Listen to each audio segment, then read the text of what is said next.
আমহালা আলা জাফারিন সালাসান, আমার বাবা আবু জাফর যখন ইন্তেকাল করলেন, জনাবে রাসূলুল্লাহ সাল্লাল্লাহু আলাইহি সাল্লাম আমাদেরকে 3 দিন সুখ প্রকাশের জন্য বললেন। হযরত জাফর রাদিয়াল্লাহু তাআলা এমন একজন সাহাবা, উনি যখন মারা গেলেন, ওনার ছোট ছোট সন্তানগুলো ছিল, অনেক ছোট সন্তান রেখে উনি মারা গেলেন। এই সন্তানদের যখন মারা গেল, আবু জাফর রাদিয়াল্লাহু তাআলা ইন্তেকালের এই বিষয়টাকে জনাবে রাসূলুল্লাহ সাল্লাল্লাহু আলাইহি সাল্লাম 3 দিন তাদেরকে সুখ পালনের জন্য বললেন। আইয়াতিয়াহুম সুম্মা আতাহু, 3 দিন পর জনাবে রাসূলুল্লাহ সাল্লাল্লাহু আলাইহি সাল্লাম তাদের কাছে গেলেন। আবু জাফর রাদিয়াল্লাহু তাআলার পরিবারের সামনে গেলেন। যাওয়ার পর ফাকাল, নবীজি বললেন, লা তাবকু ওয়ালা আকি বাদাল ইয়াউম, আজকের পর থেকে তোমরা আমার ভাই আবু জাফরের জন্য আর কান্নাকাটি করবে না। আমার ভাই জাফর মারা গেল, তোমাদেরকে 3 দিন শোক পালন করার জন্য আমি অনুমতি দিয়েছিলাম, এখন 3 দিন অতিবাহিত হয়ে গেছে, আজকের থেকে আর আমার ভাই আবু জাফরের জন্য কান্নাকাটি করবে না, আর শোক পালন করতে পারবে না। সন্তানের অধিকার সম্পর্কে আমরা আলোচনা করতেছিলাম। আলোচনা করতে গিয়ে সন্তানের 4টি অধিকার সম্পর্কে আমরা জানতেছিলাম। 1 নম্বর অধিকার ছিল, সন্তান যখন দুনিয়াতে আগমন করবে, দুনিয়াতে ভূমিষ্ঠ হবে, এই নবজাতক শিশুর কানের মধ্যে আযান দেওয়া। 2 নম্বর অধিকার হলো তাহনিক করানো। 3 নম্বর অধিকার সম্পর্কে জানতেছিলাম, এটি হলো নবজাতক শিশুর বাবাকে অভিনন্দন জানানো।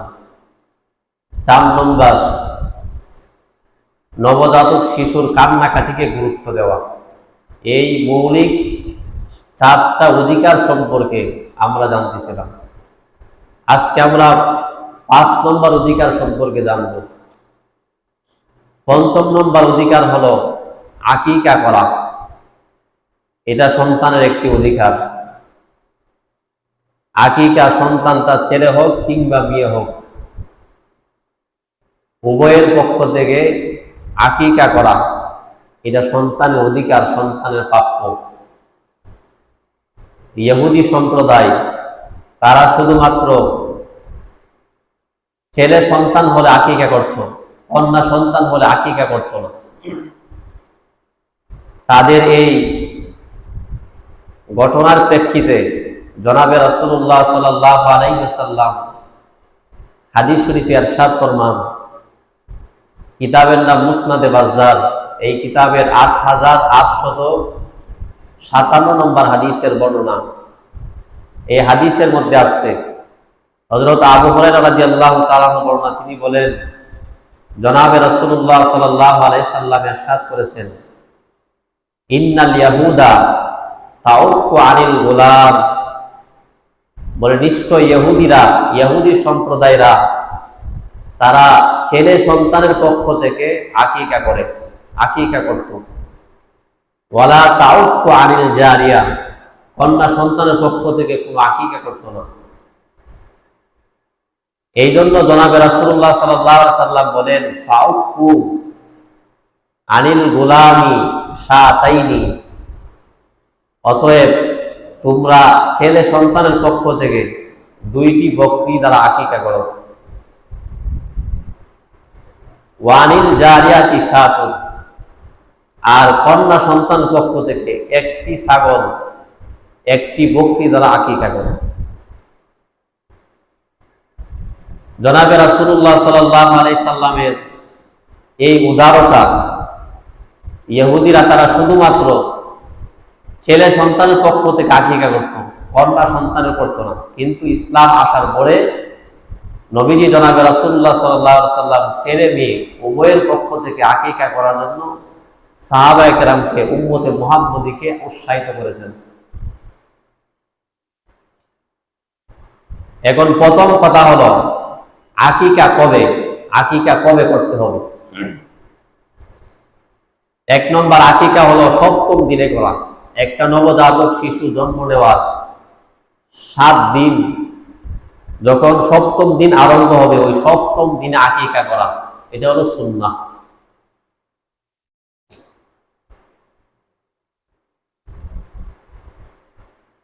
নাসাই শরীফ হাদিসের কিতাবে, এই কিতাবের 4220 নম্বর হাদিস, 4220 নম্বর হাদিসের মধ্যে আসছে, বর্ণনাকারী হযরত সামুরা ইবনে জুনদুব রাদিয়াল্লাহু তাআলা আন সামুরা ইবনে জুনদুব রাদিয়াল্লাহু তাআলা আন রাসূলিল্লাহি সাল্লাল্লাহু আলাইহি ওয়া আলিহি ওয়াসাল্লাম قال আল্লাহর নবী সাহাবা হযরত সামুরা ইবনে জুনদুব রাদিয়াল্লাহু তাআলা থেকে বর্ণিত, তিনি বলেন আন রাসূলিল্লাহি সাল্লাল্লাহু আলাইহি ওয়া আলিহি ওয়াসাল্লাম قال তিনি জনাবে রাসূলুল্লাহ সাল্লাল্লাহু আলাইহি সাল্লাম থেকে বর্ণনা করেন, নবীজি বলেন কুল্লু গুলামিন রাহিনুন বিআকিকাতি, নবীজি বলেন প্রত্যেকটা সন্তান, প্রত্যেকটা নবজাতক শিশু তার আকিকার সাথে সে আবদ্ধ, আকিকার সাথে সে এরকম ভাবে আবদ্ধ, প্রত্যেকটা নবজাতক শিশু। কুল্লু গুলামিন রাহিনুন বিআকিকাতি, এই জন্য নবীজি বলেন তুসবাহু আনহু ইয়াওমা সাবিহি, সুতরাং তোমরা সপ্তম দিনে সন্তানের পক্ষ থেকে জবে করো, মানে আকিকা করো। ওয়াতুহওয়াল ওয়াতুহলিকু আসা সুম্মা ওয়াতুহলিকু রাসা, সপ্তম দিনে শুধুমাত্র আকিকা করবা তাই না, সপ্তম দিনে তার মাতাকে মুন্ডন করো, তার মাতাকে কামিয়ে ফেলো। ওলসাম্মা, সপ্তম দিনে সুন্দর ইসলামী একটা নাম রেখে দাও। একটা নবজাতক শিশু দুনিয়াতে পদার্পণ করছে, নবীজি বলে তিনটা কাজ করবা সপ্তম দিনে। এক নম্বর তুসবাহু আনহু ইয়াওমা সাবিহি, সপ্তম দিনে তার আকিকা করো, তার পক্ষ থেকে জবে করো। দুই নম্বর ওয়াতুহলিকু রাসা, তার মাতাকে মুন্ডন করে ফেলো। তিন নম্বর ওই সাম্মা, তার একটা সুন্দর নাম রাখো, এটা সন্তানের অধিকার। এখন একটা বিষয় আমাদের জানা দরকার, বিষয়টা হলো আপনি যে মাথা মুন্ডন করবেন, হাদিসের মধ্যে আসছে এই মাথা মুন্ডন করার পরে এই চুলকে আপনি পরিমাপ করবেন, মাপবেন, মাপার পরে চুলের পরিমাপ অনুযায়ী রূপা সৎকা করবেন, অথবা রূপার সমমূল্য সৎকা করে দেবেন, এটা সুন্নাহ। হাদিসের কিতাব তিরমিজি শরীফ, এই তিরমিজি শরীফের 1519 নম্বর হাদিসের বর্ণনা, এই হাদিসের মধ্যে আসছে, বর্ণনাকারী হযরত আলী ইবনে আবি তালিব রাদিয়াল্লাহু তাআলা আনহু, নবীজির সাহাবা, আবার নবীজির জামাতা ফাতেমা রাদিয়াল্লাহু তাআলা আনহার স্বামী। আন আলী ইবনে আবি তালিব রাদিয়াল্লাহু তাআলা আনহু, আল্লাহর নবী সাহাবা আলী ইবনে আবি তালিব রাদিয়াল্লাহু তাআলা আনহু থেকে বর্ণিত, তিনি বলেন আক্কা রাসূলুল্লাহ সাল্লাল্লাহু আলাইহি ওয়া আলিহি ওয়াসাল্লাম আনিল হাসান বিশাতিন, জনাব রাসূলুল্লাহ সাল্লাল্লাহু আলাইহি ওয়াসাল্লাম আমার সন্তান হাসানের পক্ষ থেকে একটি ছাগল দ্বারা উনি আকিকা করলেন, একটা ছাগলকে তিনি কুরবানি করলেন। করার পর ফাকালা, জনাব রাসূলুল্লাহ সাল্লাল্লাহু আলাইহি ওয়াসাল্লাম ফাকালা ইয়া ফাতিমা, নবীজি ওনার মেয়ে, আদরের মেয়ে ফাতেমা রাদিয়াল্লাহু তাআলা আনহাকে বললেন ইহলিকি রাসা, হে ফাতেমা তোমার সন্তান হাসানের মাথাকে তুমি মুন্ডন করে ফেলো, হাসানের মাথাকে তুমি কামিয়ে ফেলো।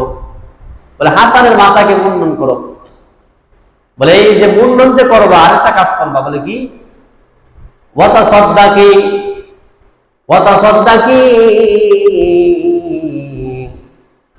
বিজিনাতি শারিহি ফিদ্দা, তার মাথা মুন্ডন করার পর ওই মাথার চুলকে পরিমাপ করবা, ওই পরিমাপ অনুযায়ী রূপা সৎকা করে দিবা। হযরত আলী রাদিয়াল্লাহু তাআলা বলেন ফাওয়াজানাতহু, আমি তার এই চুলগুলাকে মাথা মুন্ডন করার পর যে চুল, এই চুলকে আমি পরিমাপ করলাম।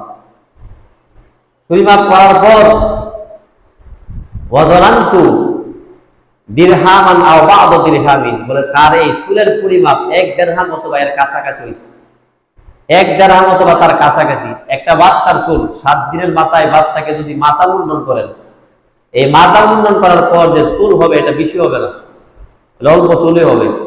বলে এই অল্প চুল 1 দিরহাম অথবা 1 দিরহামের কাছাকাছি এমন পরিমাণ চুল হয়েছে, এই পরিমাণ রূপা সৎকা করে দিছে।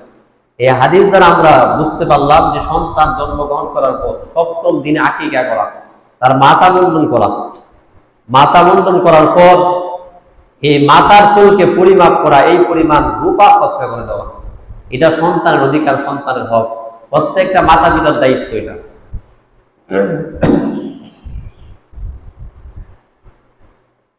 এটা গেল একটা। এখন আরেকটা বিষয় শুনি। দেখেন 7ম দিনে আপনি আকিকা করতে পারেন নাই, এখন আপনার জন্য অপশন আছে। অপশন হলো আপনার 14তম দিনে অথবা 21তম দিন, এই 2 দিনের যে কোনো একদিন আপনি যদি আকিকা করেন তাহলেও আপনার সুন্নত আদায় হয়ে যাবে। কিতাবের নাম আল জামিউস সগীর, এই কিতাবের 5381 নম্বর হাদিসের বর্ণনা। এই হাদিসের মধ্যে আছে বর্ণনাকারী হযরত বুরাইদা ইবনে হুসাইবিল আসলামী রাদিয়াল্লাহু তাআলা, ওনার বর্ণনা। আন বুরাইদা ইবনে হুসাইবিল আসলামী রাদিয়াল্লাহু তাআলা, হযরত বুরাইদা ইবনে হুসাইবিল আসলামী ওনার বর্ণনা, উনি বলেন আল্লাহি কতু তুসবাহু বি সাবঈন আও লিআরবা আশারা আও লিহদা ওয়া 20। নবজাতক শিশু জন্মগ্রহণ করার পর তার আকিকা 7ম দিনে করো, অথবা 14তম দিনে, অথবা 21তম দিনে। একজন মানুষ 7ম দিনে করতে পারে নাই, 14তম দিন করবে, 21তম দিন করবে। 3 দিনের কোনো একদিন করলেই সুন্নত আদায় হয়ে যাবে। 3 দিনের কোনো একদিন করছে, বাস সুন্নত আদায় হয়ে গেছে। এটা হলো 1 নম্বর যে আকিকা কবে। তাহলে আমরা প্রথমে 7 দিনের কথা জানলাম, 7ম দিনে। 2 নম্বর হাদিসের মধ্যে জানলাম চুল পরিমাপ করে তার মূল্য অথবা এই পরিমাণ রূপা সৎকার করে দেওয়া। 3 নম্বর 7 দিন, 14তম দিন অথবা 21তম দিন সৎকার করা। এই সম্পর্কে আমরা জানলাম। আল্লাহ তাআলা আমাদের প্রত্যেকের সন্তানকে আকিকা করার এবং এই সন্তানের মাথা মুন্ডন করানোর পর চুল পরিমাণ রূপা অথবা এই মূল্য সৎকার করে সন্তানের হক আদায় করার তৌফিক আল্লাহ দান করুন। তাহলে 1 নম্বর বিষয় গেল। এই আকিকা সম্পর্কে আলোচনার 2 নম্বর বিষয়। 2 নম্বর হলো যে কোন প্রকার পানি বা কয়টি প্রাণী দ্বারা আকিকা করব, কোন প্রকার পানি, কয়টি পানি। হাদিসের কিতাব তিরমিজি শরীফ, এই তিরমিজি শরীফের 1513 নম্বর হাদিসের বর্ণনা। বর্ণনাকারী হযরত ইউসুফ ইবনে মাহাক রাহিমাহুল্লাহ, উনি একজন তাবী। ওনার বর্ণনা, উনি বলেন আমরা একদিন আব্দুর রহমানের মেয়ে হাফসার কাছে গেলাম। যাওয়ার পর তাকে আমরা আকিকা সম্পর্কে জিজ্ঞাসা করলাম। উনাকে আকিকা সম্পর্কে জিজ্ঞাসা করার পর উনি আমাদেরকে বললেন, আন্না আয়েশা রাদিয়াল্লাহু তাআলা আনহা আখবারাতহা,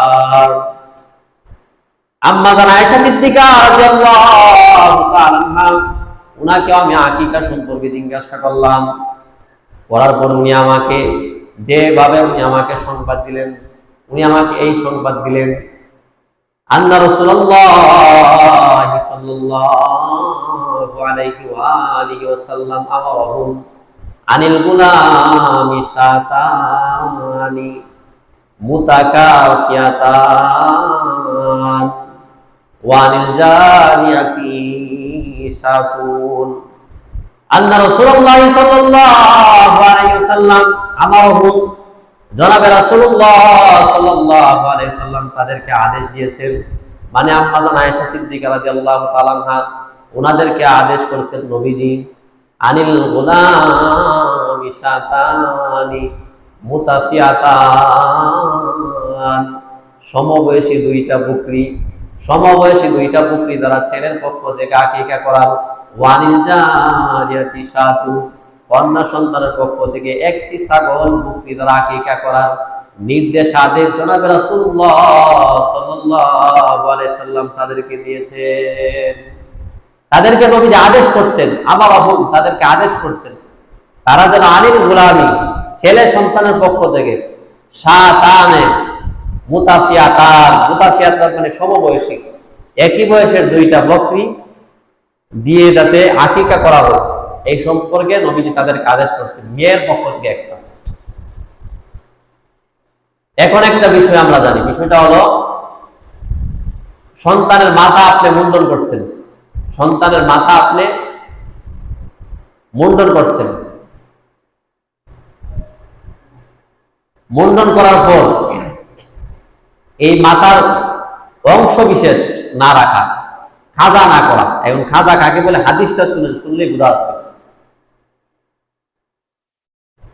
হাদিসের কিতাবের নাম ইবনে মাদা শরীফের 3637 নম্বর হাদিস, 3637। এই হাদিসের বর্ণনাকারী হযরত ইবনে ওমর রাদিয়াল্লাহু তাআলা আন ইবনে ওমর রাদিয়াল্লাহু তাআলা قال আল্লাহ নবী সাল্লাল্লাহু ইবনে ওমর রাদিয়াল্লাহু তাআলা বর্ণনা নাহা রাসূলুল্লাহ সাল্লাল্লাহু আলাইহি ওয়াসাল্লাম আনিল কাযা। ইবনে ওমর রাদিয়াল্লাহু তাআলা বলেন জনাবে রাসূলুল্লাহ সাল্লাল্লাহু আলাইহি ওয়াসাল্লাম কাযা নিষেধ করেছেন। কাযা قال ইবনে ওমর রাদিয়াল্লাহু তাআলা বলেন ওয়ামাল কাযা, হে আল্লাহর রাসূল কাযাটা কি? আপনি যে কাযা নিষেধ করলেন কাযাটা বিষয়টা কি? ক্বালা নবী জনাবে রাসূলুল্লাহ সাল্লাল্লাহু আলাইহি ওয়াসাল্লাম উত্তর করলেন আইয়ুবলিকা মিন শারিস সিবি, ছোট সন্তানকে মাথা মুন্ডন করানো, মুকান ছোট সন্তানের এক অংশ মাথা মুন্ডন করা, অপর অংশকে রেখে দেওয়া, অপর অংশ বাকি থাকা। একটা সন্তানের মাথার এক অংশ এরকম ভাবে মুন্ডন করা হলো, আরেক অংশ করা হয় নাই। একটু জায়গা মুন্ডন করলো, আর একটু জায়গা করে নাই। একটু জায়গা কামাইলো, আরেকটু জায়গা এমনি রেখে দিল, এটাকে কাযা বলে। জনাবে রাসূলুল্লাহ সাল্লাল্লাহু আলাইহি ওয়াসাল্লাম কাযা করতে নবীজি নিষেধ করেছেন। এই হাদিস থেকে আমাদের জন্য কি শিক্ষা? দেখবেন তো অনেক ছেলেরা, আপনার সন্তান, আপনার নাতি, আপনার কাছের কোনো মানুষ এরকম সিলিনে যাওয়ার পরে দেখবেন চুল কাছে একদিক দিয়ে ছোট, আরেক দিক দিয়ে বড়, একদিক দিয়ে চুল আছে, আরেক দিক দিয়ে চুল নাই, এটা পেশন। এই পেশনটা যখন আপনার সামনে আসবে, তাহলে নবীজি নিষেধ করছে এই পেশন করার জন্য, একদিক দিয়ে চুল রাখার জন্য, আরেক দিক দিয়ে কর্তন করতে নবীজি নিষেধ করছে। আপনার দায়িত্ব এই সন্তানকে, এই ছেলেকে এর থেকে হেফাজত করা, বাঁচানো, এটা আপনার জিম্মাদারি। প্রত্যেকটা বাবা, প্রত্যেকটা অভিভাবকের জিম্মাদারি এটা। বলে 2 নাম্বার, এটা সম্পর্কে আরেকটা হাদিস শুনেন। আবু দাউদ শরীফ হাদিসের কিতাবে, এই কিতাবের 4195 নম্বর হাদিসের বর্ণনা। এই হাদিসের মধ্যে আছে হযরত ইবনে ওমর রাদিয়াল্লাহু তাআলা বর্ণনা, উনি বলেন আন্না নবী সাল্লাল্লাহু আলাইহি ওয়াসাল্লাম রাসূলিয়া, জনাবে রাসূলুল্লাহ সাল্লাল্লাহু আলাইহি ওয়াসাল্লাম একটা নবজাতক, একটা ছোট শিশুকে দেখলেন। কদ হুলিকা বাদু শারিহি, তার চুলের এক অংশ কর্তন করা হলো, এক সাইড কর্তন করা হলো, এমন একটা সন্তানকে দেখলেন। ওয়াতুরিকা বাদু, অপর অংশ এমনি ছেড়ে দেওয়া হলো, অপর অংশ কর্তন করা হয় নাই। এক অংশ কামানো হয়েছে, মুন্ডানো হয়েছে, এক অংশ কর্তন করা হয়েছে, অপর অংশ কর্তন করা হয় নাই। এই দৃশ্যটা দেখার পর ফানাহা বিমান হাদা, জনাবে রাসূলুল্লাহ সাল্লাল্লাহু আলাইহি সাল্লাম তার অভিভাবককে, তার মাতা পিতাকে, তার দায়িত্বশীলদেরকে নবীজি নিষেধ করেন এমনটা না করার জন্য। ক্বালা, জনাবে রাসূলুল্লাহ সাল্লাল্লাহু আলাইহি সাল্লাম তার অভিভাবকদেরকে বললেন ইহলিকুহু কুল্লা, হয়তো পুরাটা কামায় ফেলো, ওয়া ইউত্রিকুহু কুল্লা, অথবা পুরাটা রেখে দাও। হয়তো বাচ্চার পুরাটা মাথা কামাও, অথবা পুরাটা রেখে দাও, মানে তার চুল থাক যেমনি আছে এমনি থাক, বাদ দিয়ে রেখে দেখ। কিন্তু যদি কামাইতে হয় পুরাটা কামাইতে হবে, এমন না যে এক অংশ লম্বা আরেক অংশ কাটো, এক অংশ কামানো হয়েছে আরেক অংশ বাকি আছে, এমন যাতে না হয়। বলে এটা করতে নবীজি নিষেধ করছে। এটা আমি আপনাকে বললাম। বলার পরে আমার আপনার আরেকটা দায়িত্ব এক হাদিস থেকে জানা যায়। হাদিসটা হলো, কিতাবের নাম আবু দাউদ শরীফ, এই আবু দাউদ শরীফের 4192 নম্বর হাদিস। এই হাদিসের মধ্যে আছে নবীজি নিজ দায়িত্বে, নিজ তত্ত্বাবধানে নবীজি সন্তানদের, ছোট ছোট বাচ্চাদের মাথা কাটতেন। আপনার সন্তান আছে বাড়িতে, আপনার ছেলে, আপনার নাতি, ওই সন্তানটাকে, নাতিটাকে আপনি সাথে নিয়ে যাবেন। যাওয়ার পরে সিলিং এ আপনি তাকে একা একা দিবেন না, দিলে দেখা যাবে সে নিজের মতো চুল কাটবে। আপনি সাথে নিয়ে যাবেন, যাওয়ার পরে আপনার তত্ত্বাবধানে আপনি চুল কাটাইবেন। আপনি দাঁড়ায় থাকবেন, চুল কাটবে, দেখবেন তো ওই সন্তান ছোটবেলার থেকেই এরকম ভাবে স্টাইলিং চুল কাটার এরকম তৈরি পাবে না। সে ছোটবেলা যখন আপনি দাঁড়ায় থাকবেন, সে যখন এই সুন্নতি তরিকায় চতুর্দিক দিয়ে এক সমান এরকম ভাবে যখন চুল কাটবে, বড় হওয়ার পরে সেই অভ্যাসটা তার মধ্যে তৈরি হয়ে যাবে। মানুষ কিন্তু অভ্যাসের মুহতাজ।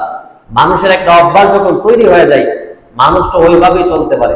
এই জন্য ছোটবেলার থেকে যদি বারো একটা অভ্যাস তৈরি হয়ে যায়, বড় হওয়ার পরেও, প্রাপ্তবয়স্ক হওয়ার পরেও, এরকম ভাবে 16, 17, 18 বছর হওয়ার পরেও ওই সন্তানটা স্টাইলিং করে চুল কাটবে না। এই জন্য প্রত্যেকটা বাবার, মার উচিত, প্রত্যেকটা বাবার দায়িত্ব যে সন্তানকে চুল কাটানোর ক্ষেত্রে নিজে একটু কষ্ট করে হলেও সিলিংয়ে যাওয়া। আমরা অনেকে মনে করি কি, সন্তানের হাতে টাকা পাই দিচ্ছে, বলে চুলটা কেটে আসো। সন্তান দোকানে গেল, যাওয়ার পর সে অন্য অন্য পাড়ার মহল্লা তার সাথে উঠা বসা করে, তার সাথে খেলাধুলা করে ওই ছেলের চুল কাটার স্টাইলটা সে মুখস্থ করে গেছে। যাই ওই দোকানদারে বলছে, আপনি যদি ওই সময় সাথে থাকতেন, তার সামনে থাকতেন, সে কোনোদিন কিন্তু হিম্মত করতে পারতো না যে আমি চুলটা বড় করে কাটি, বড় করে কাটি। সে কোনোদিন হিম্মত করতে পারতো না। এই জন্য জনাবে রাসূলুল্লাহ সাল্লাল্লাহু আলাইহি ওয়াসাল্লাম উনি নবুয়াতের এত বড় দায়িত্ব হওয়ার পরেও, দায়িত্ব ওনার মাথায় থাকার পরেও, উনি নিজ তত্ত্বাবধানে, নিজ দায়িত্বে, নিজের শোকের সামনে উনি বাচ্চাদের মাথা মুন্ডন করতেন। আবু দাউদ শরীফের 4192 নম্বর হাদিস। এই হাদিসের মধ্যে আছে হযরত আব্দুল্লাহ ইবনে জাফর রাদিয়াল্লাহু তাআলা, হযরত আবু জাফরের সন্তান, ওনার বর্ণনা। উনি বলেন, আমহালা আলা জাফরিন সালাসান, আমার বাবা আবু জাফর যখন ইন্তেকাল করলেন, জনাবে রাসূলুল্লাহ সাল্লাল্লাহু আলাইহি সাল্লাম আমাদেরকে 3 দিন সুখ প্রকাশের জন্য বললেন।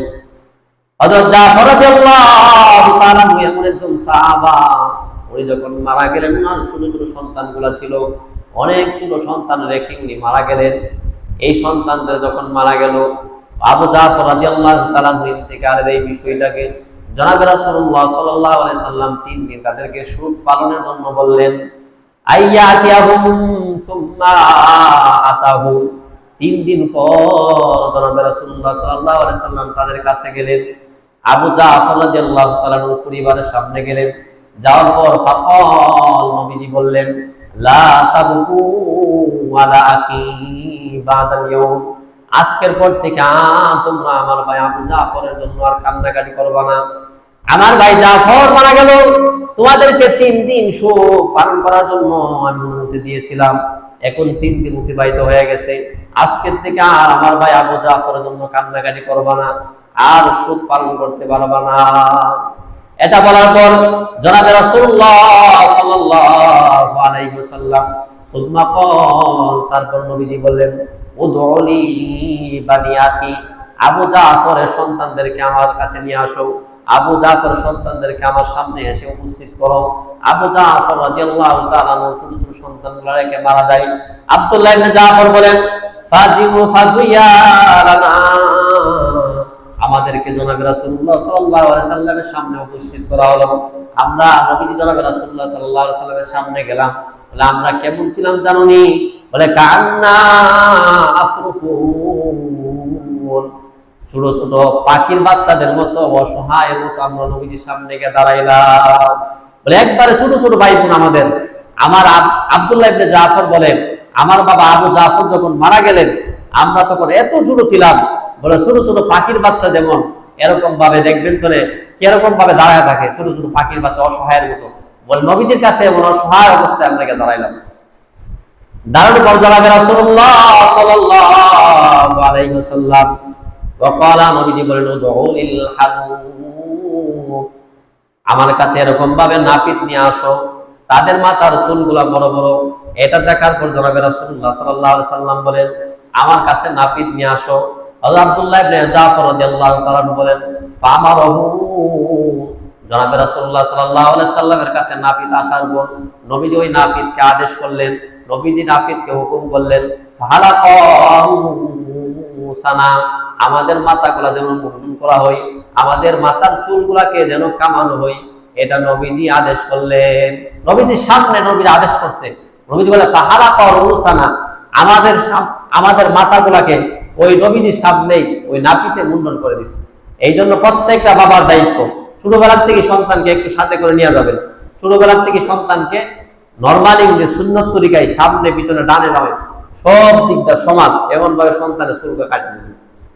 এটা প্রত্যেকটা বাবার অধিকার, দায়িত্ব, সন্তানের অধিকার। এই সন্তানকে যদি আপনি ছোটবেলার থেকে যদি, অনেক বাবা আছে আউশ করে সন্তান স্টাইল করে কাটা, স্টাইল গুলো চুল ভাবে আউশ করে কাটে। অনেক ছোট ছোট সন্তান আছে মাথা মুন্ডানো দরকার, বলে না মুন্ডাবো না, বলে সুন্দর করে কাইটা দিল। এবার স্টাইলিং না বোঝালে মুখস্থ।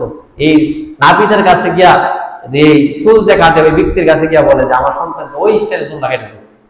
ছোটবেলার থেকে এই সন্তানটা এই তালিম দিতেছে, বাবা বড় হইয়া তুমি খ্রিস্টানদের মতো চলবা, বড় হইয়া তুমি আমাকে লাঠিতে বৃদ্ধাশ্রম বানাই দিবে। ওই সন্তানদের তালিম দে, বাবা তালিম দে। এই জন্য সন্তানকে যদি আপনি ছোটবেলার থেকে যদি আপনি আদর্শ না শিখাইতে পারেন, ওই সন্তান বড় হওয়ার পরে আপনার কান্নার কারণ হবে, হাসির কারণ না। এই জন্য এইদিকে কি আল্লাহ তাআলা আমাদের সবাইকে এই সন্তানকে যেন আমরা গুরুত্ব সহকারে সন্তানের অধিকার যেন আদায় করতে পারলে তৌফিক দান করুক। এই হলো 2 নম্বর বিষয় গেল আকিকা সম্পর্কে। 3 নম্বর আকিকা সম্পর্কে বিষয়, যে যদি কেউ ছেলে সন্তানের পক্ষ থেকে যদি একটা প্রাণী মানে একটা ছাগল বা বকরি দিয়ে যদি আকিকা করে, তাহলে তার আকিকা আদায় হয়ে যাবে। একটা আদায় করছে, একটা দিয়ে, তাহলে আদায় হয়ে যাবে। কিতাবের নাম তিরমিজি শরীফ। তিরমিজি শরীফের 1514 নম্বর হাদিস। এই হাদিসের মধ্যে আছে রাবিয়ানিন নবী সাল্লাল্লাহু আলাইহি ওয়াসাল্লাম আইযান আন্নাহু আক্কানিল হাসান বিসাদিন। জনাবে রাসূলুল্লাহ সাল্লাল্লাহু আলাইহি ওয়াসাল্লাম আরো বর্ণনা করেন, নবীজি বলেন, নবীজি জনাবে রাসূলুল্লাহ সাল্লাল্লাহু আলাইহি ওয়াসাল্লাম হযরত হাসান রাদিয়াল্লাহু তাআলার পক্ষ থেকে একটি ছাগল দ্বারা নবীজি আকিকা করেছেন। একটা ছাগল দ্বারা, একটা বকরি দ্বারা আপনার সামর্থ্য নাই, আপনার টাকা পয়সা সংকট, আপনি এখন কি করবেন, পেরেশান। বলে পেরেশান হওয়ার প্রয়োজন নাই, যেহেতু আকিকা এটা সন্তানের পক্ষ থেকে আপদ বিপদ বালা মুসিবত দূর করার মাধ্যম। এই জন্য আপনি একটা ছাগল, একটা বকরি ছাগল ক্রয় করার সামর্থ্য আছে, একটা ছাগল বকরি দিয়া হলো আপনার সন্তানের আকিকা আপনি করে ফেলেন। বসে থাকার প্রয়োজন নাই। বলে আপনি যদি সন্তানের আকিকা করেন, ওই সন্তানের আকিকা করার দ্বারা সন্তানের বালা মুসিবত বিপদ আপদ আল্লাহ তাআলা দূর করে দিবে। এই জন্য এটা করা। বলে এখন মাসআলা হলো যে একটা সন্তান মারা যায়, একটা সন্তান মারা গেছে, ওই সন্তানের পক্ষ থেকে আকিকা করতে হবে। একটা সন্তান মারা গেছে, ওই মৃত্যুবরণ করা সন্তান, কথা অনেকের দেখবেন তো সন্তান পেটে ভিতরে মারা যায়, আবার অনেকের সন্তান আছে জন্মগ্রহণ করার পর 1 দিন 2 দিন থাকছে, মারা গেছে। ওই সন্তানের পক্ষ থেকে আকিকা করার প্রয়োজন নেই, আকিকা করতে হবে জীবিত সন্তানের পক্ষ থেকে। এখন আপনার সন্তান 16 বছর, 17 বছর, 18 বছর, 19 বছর হয়ে গেছে, আপনি আকিকা করতেছেন না, এমন অনেক ফ্যামিলি আছে। এই জন্য আকিকা করা, আকিকার মাধ্যমে বালা মুসিবত দূর হয়ে যায়। আমাদের সবাইকে আল্লাহ আকিকার বিষয়ে গুরুত্ব আরোপ করার তৌফিক আল্লাহ তাআলা দান করুন। এই হলো 3 নম্বর বিষয়, যে প্রয়োজনে একটা ছাগল বকরি দেওয়া হলেও আকিকা আদায় করা। 4 নম্বর বিষয়, এখন আপনি আমাদের সমাজে দেখবেন একটা বিষয় প্রচলন আছে, প্রচলনটা হলো যে ছেলে বা মেয়ে যদি আকিকা করতে হয়, তাহলে ওই সন্তানটাকে পক্ষ থেকে আকিকা করবে, মানে মহিলা বা মেয়ে ছাগল বকরি এগুলো দ্বারা না, বরং ছেলে ছাগল হইতে হবে, এমন খাসি দিয়া করতে হবে। বিষয়টা এমন না, বরং ছেলে মেয়ে নর বাদী দুটো প্রকার ছাগল বকরি খাসি এগুলা দ্বারা আকিকা করা যায়, আকিকা করা দোষ। তবে ছেলে সন্তানের ক্ষেত্রে যদি আকিকা করতে চান, যে 2টা ছাগল, যে 2টা বকরি, যে 2টা খাসি দিয়ে আপনি আকিকা করবেন, 2টার বয়স সমান সমান হতে হবে, 2টার মূল্য সমান সমান হওয়া, 2টা দেখতে সমান সমান হওয়া, বয়স না হলেও দেখতে সমান সমান, মোটা তাজা একই ধরনের এমন হওয়া, এটা হলো মুস্তাহাব। কিন্তু এখন যদি মনে করেন পুরুষ নাই, খাসি নাই, বরং ছাগি আছে, এই ছাগি দেওয়া আপনি আকিকা করতে পারবেন। হাদিসের মধ্যে ছাগির কথা আছে। কিতাবের নাম তিরমিজি শরীফ, এই তিরমিজি শরীফের 1516 নম্বর হাদিস। এই হাদিসের মধ্যে আছে উম্মে কুরস রাদিয়াল্লাহু তাআলা আনহা, উনি একজন মহিলা সাহাবিয়া, ওনার বর্ণনা। উনি বলেন আল উম্মে কুরস রাদিয়াল্লাহু তাআলা আনহা, হযরত উম্মে কুরস রাদিয়াল্লাহু তাআলা আনহা থেকে বর্ণিত, তিনি বলেন হযরত উম্মে কুরস রাদিয়াল্লাহু তাআলা আনহা থেকে বর্ণিত, তিনি বলেন আন্নাহা সারাত রাসূলুল্লাহ সাল্লাল্লাহু আলাইহি ওয়াসাল্লাম আনিল আকিকা, আমি জনাবে রাসূলুল্লাহ সাল্লাল্লাহু আলাইহি সাল্লামকে আকিকা সম্পর্কে আমি জিজ্ঞাসা করলাম। জনাবে রাসূলুল্লাহ সাল্লাল্লাহু আলাইহি ওয়াসাল্লাম আমাকে বললেন, নবী উত্তর দিলেন, আনিল গুলামি শাতান ওয়া আনিল জানিয়াতি ওয়াহিদাতুন ওয়াহিদুন। জনাবে রাসূলুল্লাহ সাল্লাল্লাহু আলাইহি সাল্লাম বলেন, সন্তানরা যদি ছেলে হয়, ওই ছেলে সন্তানের পক্ষ থেকে 2টা ছাগল, 2টা বকরি দ্বারা করো, আকিকা করো। ওয়া আনিল জানিয়াতি ওয়াহিদুন, আর যদি একটা মেয়ে সন্তান হয়, তার পক্ষ থেকে একটা ছাগল, একটা বকরি দ্বারা আকিকা সম্পন্ন করো। ওয়ালা ইয়াদুরু, আল্লাহর নবী জনাবে রাসূলুল্লাহ সাল্লাল্লাহু আলাইহি সাল্লাম বলেন, কোনো অসুবিধা নাই, কোনো সমস্যা নাই। ওয়ালা ইয়াদুরু যুকরানান কুন্না মুনাসা, ওই ছাগল বকরিটা ছেলে হোক কিংবা মেয়ে হোক, নর হোক কিংবা বাদী হোক, এতে কোনো সমস্যা হবে না, এতে কোনো অসুবিধা নাই। ছেলে এই ছাগলটা বা এই বকরিটা, এটা ছেলে মেয়ে, নর হোক বাদী হোক, এতে কোনো সমস্যা নাই। বাদী হোক যে কোনো একটা দেওয়া হলে, এই যদি ছেলের ক্ষেত্রে 2টা, মেয়ের ক্ষেত্রে একটা, তারা আকিকা করা। এটা আমি কষ্ট করলাম। উম্মে কুরস রাদিয়াল্লাহু তাআলা আনহা, উনি একজন মহিলা সাহাবিয়া, উনি বলেন নবী আমাকে উত্তরটা দিয়ে দিলেন। এখন একটা বিষয় যে আকিকা সম্পর্কে, আকিকা আমি করবেন, আপনার সন্তানকে বিপদ আপদ বালা মুসিবতের জন্য আল্লাহ তাআলা হেফাজত করেন। এই আকিকার ক্ষেত্রে কুসংস্কারের পিছনে না পড়া। জাহিলিয়াতের যুগে একটা কুসংস্কার ছিল, এটা হলো এমন, বাংলাদেশের অনেক জায়গায় এমন এটা আছে, বলে একটা সন্তানের আকিকা করাইছে, যে আকিকা যেই পশুটা দিয়ে করা হয়েছে, এই পশুর রক্তটা তার মাথার মধ্যে মাখানো হয়, এমন একটা রীতি। এটা জাহিলিয়াতের যুগ থেকে আরম্ভ, এবং আমাদের সমাজের মধ্যে একটা প্রচলন আছে। এটা হলো যে যেই সন্তানের পক্ষ থেকে আকিকা করা হয়েছে, ওই সন্তানের বাবা মা আকিকার দুস্থ খাইতে পারবে না, এমন একটা নিয়ম কিন্তু আছে। বলে এটা হলো কুসংস্কার। এই কুসংস্কারের পিছনে পড়তে নবী নিষেধ করেছেন। কিতাবের নাম আবু দাউদ শরীফ। এই আবু দাউদ শরীফের 2843 নম্বর হাদিস। এই হাদিসের মধ্যে আছে, বর্ণনাকারী হযরত আব্দুল্লাহ ইবনে বুরাইদা রাদিয়াল্লাহু তাআলা আনহু, উনি ওনার বাবা আবু বুরাইদার থেকে বর্ণনা করেন। ওনার বাবা বলেন, ওনার বাবা জনাবে রাসূলুল্লাহ সাল্লাল্লাহু আলাইহি সাল্লামের একজন সাহাবা, উনি বলেন যে কুন্না ফিল জাহিলিয়াতি, আমরা যখন জাহিলিয়াতের যুগে ছিলাম, জাহিলিয়াতের যুগে, আইয়ামে জাহিলিয়াতের যুগে, যখন ইসলাম আসার আগে, এই অন্ধকার বর্বরতার যুগে যখন আমরা ছিলাম, তখন বলে আমরা যখন ইজা উলিদা লিয়াহাদিহিম, ইজা উলিদা লিয়াহাদানা, আমাদের কারো যখন কোনো একটা সন্তান, গোলাম, কোনো একটা নবজাতক ছেলে সন্তান যখন জন্মগ্রহণ করতো, কারণ তারা তো মেয়ে সন্তানও আকিকা করতো না, ছেলে সন্তানও করতো। বলে এই ছেলে সন্তান যখন জন্মগ্রহণ করতো, তখন আমরা এরকম ভাবে যাবাহা শাতাম, একটা ছাগলকে আমরা জবে করতাম। করার পর কি করতাম, বলে এবং ওই বাচ্চার মাথার মধ্যে এবং তার মাথার মধ্যে ওই রক্ত দিয়ে আমরা মাখাইতাম। বলে এমন করতাম। বলে ফালাম্মা জা আল্লাহু বিল ইসলাম, আল্লাহ তাআলা যখন আমাদের জন্য শান্তির ধর্ম ইসলাম নিয়ে আসলেন, নিয়ে আসার পর আমাদের যখন কোনো সন্তান হইতো, বলে তুসবাহু শাতান, আমরাও এরকম ভাবে কুরবানি করতাম। নাসবাহু শাতান, আমরা কুরবানি করতাম, ছাগল কুরবানি করতাম। করার পরে এরকম ভাবে অনুফলাকু রাসা, তার মাথাকে মুন্ডন করতাম। এই মাথা মুন্ডন করার পরে বলে, এবং তার মাথার মধ্যে ওই যে আমাদের জাহিলিয়াতের যুগে আমরা রক্ত মাখাইতাম, ইসলাম আসার পর যখন নিষেধ করে দিলেন, তখন আমরা জাফরান, জাফরান একটা সুগন্ধি, ওই জাফরান সুগন্ধিটা আমরা তার মাথার মধ্যে মাখাই দিতাম। এই মাখাইতো কেন, বলে মানুষের মধ্যে একটা ধারণা ছিল যে মাথা মুন্ডন করার পর আকিকা পশু দ্বারা রক্ত, এই রক্ত বাচ্চার মাথার মধ্যে মরানো। বলে আমরা জাফরান দিয়ে মাখতাম এই জন্য, মানুষকে বোঝানোর জন্য যে এই রক্ত দিয়ে মাখা এটা ঠিক না, এটা কুসংস্কার, তোমরা জাফরান দিয়ে মাখাও, এই জন্য উদ্বুদ্ধ করার জন্য। কিন্তু এখন আপনার জাফরান দিয়ে মাখাইতে হবে না, বরং আপনি সকল প্রকার এই যে এটা একটা কুসংস্কার দূর করার জন্য সাহাবীরা একটা উত্তম একটা পদ্ধতি অবলম্বন করতেন। আমাদের ক্ষেত্রে এটা করার প্রয়োজন নেই। আল্লাহ তাআলা আমাদেরকে এই আজকে 5 নম্বর সন্তানের অধিকার, সন্তানের মোট 64টা অধিকার, একটা সন্তান জন্ম থেকে মৃত্যু পর্যন্ত পিতা মাতার দায়িত্ব কর্তব্য। এই 64টার মধ্যে 5টা সম্পর্কে আমরা 2 জুমাতে আলোচনা শুনলাম।